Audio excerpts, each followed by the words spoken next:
Haleluya, haleluya. Yesu ashimwe kandi. Uyu munsi tuje kuvuga ko abakiranutsi bazagubwa neza.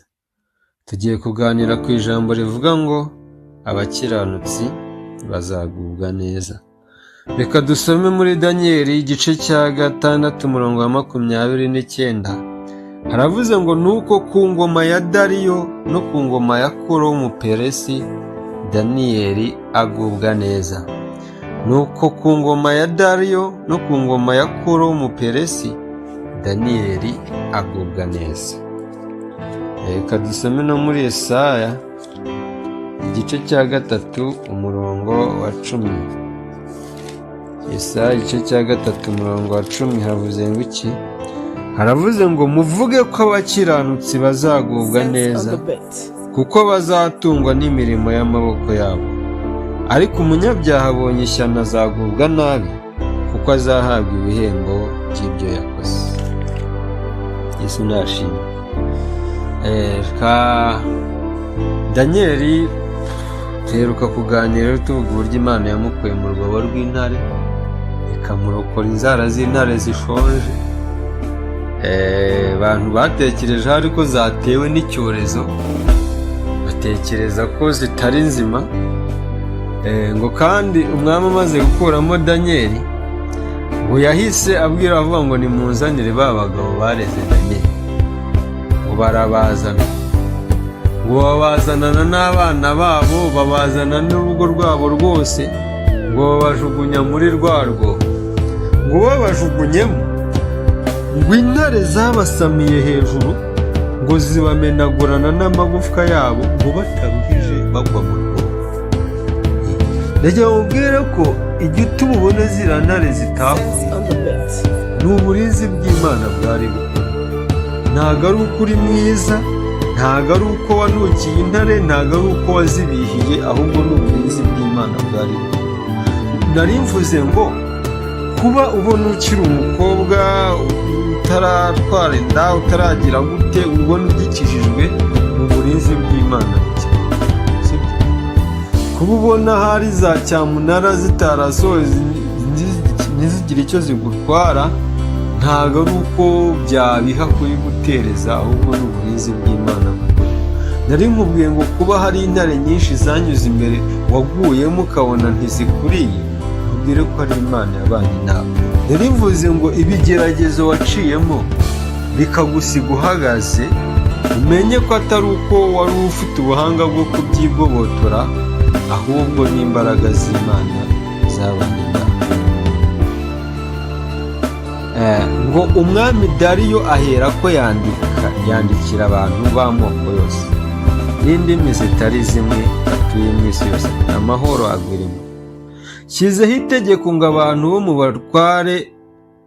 mu butware bwose bwo mu gihugu cyanjye bajye bubaha Imana ya Daniyeli, bahindire imishyitsi imbere yayo, kuko ariyo Mana nzima ihoraho iteka ryose. Ubwami bwayo ntibuzahindurwa, ntibuzarimburwa, kandi ubutegetsi bwayo buzageza ku mperuka. Niyo irokora igakiza, ikora ibimenyetso n'ibitangaza mu ijuru no mu isi, kandi niyo yakijije Daniyeli inzara z'intare. Nagira ngo nkubwire ngo ntago byoroshye kuba watuma umwami afata inzandiko agashishimura, akoherereza abantu agaca iteka, akavangira Imana ya Daniyeli yubahwe. Ahubwo Daniyeli ni uko yari umukiranutsi. Hanyuma ugomba kwibaza ngo umukiranutsi ni nde? Umukiranutsi, buriya Yesu niwe mukiranutsi. Hanyuma rero iyo umwakiye nk'umwami n'umukiza w'ubugingo bwawe, Yesu iyo umwakiye nk'umwami n'umukiza, ni ukuvuga ngo ubarwaho gukiranuka kutari ukwawe, ahubwo ukabarwaho gukiranuka k'uwo Yesu wagize gute, wakiriye.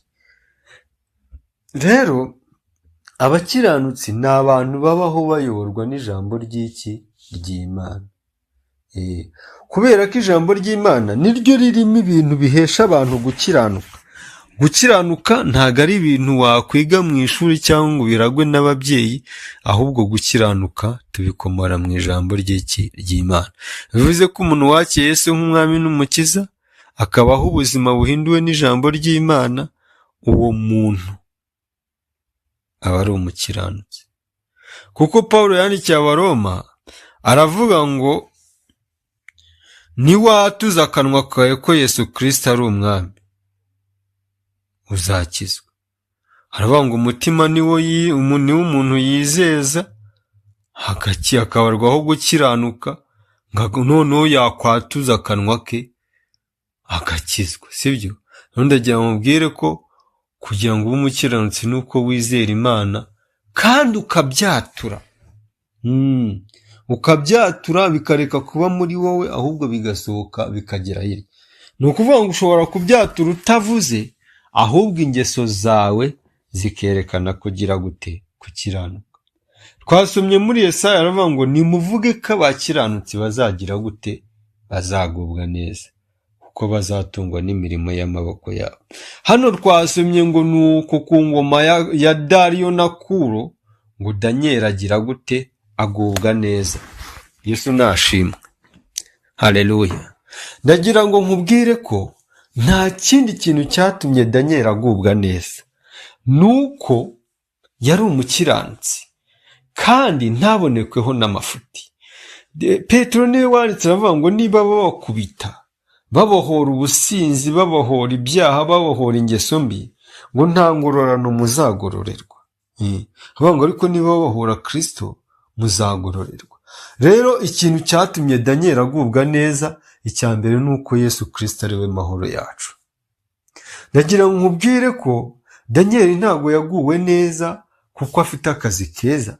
Daniel ntago yaguwe neza kuko umwami amureba neza, ahubwo ikintu cyatumye Daniel agubwa neza biri intergeneration, by'uruhererekane, nuko yari abanye n'Imana neza, kandi Yesu ari we mahoro yacu. Niyo mpamvu Yeremiya yandika yaravuze ngo hahirwa umuntu wizera Uwiteka, Uwiteka akamubera ibyiringiro. Haleluya. Rero nari ndi kukubwira ko abakiranutsi bazagira gute? Bazagubwa neza. Bibiliya igenda itubwira imirimo y'umwuka n'imirimo ya kamere, ikagenda itubwira uburyo ibintu by'umwuka ari ibyishimo, ari amahoro, ari umunezero. Haravuga ngo ibimeze bityo nta mategeko agira gute? Abihana.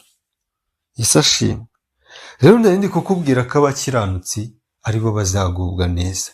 Urugo wubatse urugo rurakubihiye, urugo rurakubihiye, urumva ugiye kuruvamo, urumva ugiye kwiruka, urumva ibintu byanze, ariko nubwo ubona byanze, ongera usenge kandi ukora ibyo gukiranuka, ibintu bizagenda neza. Haleluya. Ingo z'abakiranutsi zijya zibaho zigasagamba kandi izindi ziri gusenyuka. Abakiranutsi baracuruza bakunguka, ibintu bikagenda neza. Impamvu rega abakiranutsi bagubwa neza, niba ufite na bizinesi, utiba imisoro, ntayo wanyereje, warasoze, nta kintu na kimwe cyagutuma utagubwa neza.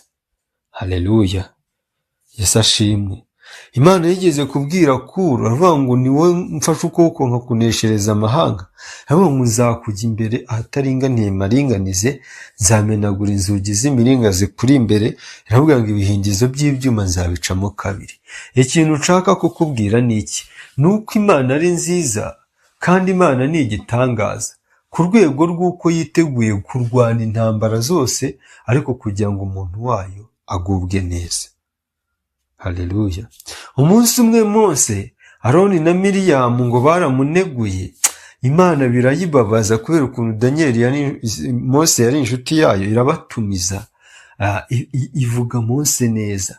Ndagira mubwire ko rero mu nshingano z'Imana hariho kubeshaho neza abantu bayiringiye.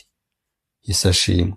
Rero uyu mwanya narindi kubw'ubuhanuzi bwawe, ubuhanuzi butazigera butakaza igihe, ubuhanuzi butazigera bugira manda, nuko ubuhanuzi bumwe buhari, ari uko abakiranutsi bazagubwa neza. Ibi bintu birwa bakubeshya ukaba uzi ko ufite ibyaha, ukajya hariya bakaguhanurira ibyiza, bakagira gute, bakakuryarya. Nagira ngo nkubwire ko ubuhanuzi buhari bw'ukuri ari uko abakiranutsi bazagira gute, bazagubwa neza. Mbabarira dusengane. Ese wowe urumva uri umukiranutsi? Twabonye ko nta kindi gihesha umuntu gukiranuka keretse kwizera ko wogejwe n'amaraso ya Yesu. Nta kindi kintu gihesha umuntu gukiranuka, ni ukwizera Kristo mu mutima, akabyatuza n'akanwa ke. Tugiye gusenga Imana. Tugiye gusenga Imana.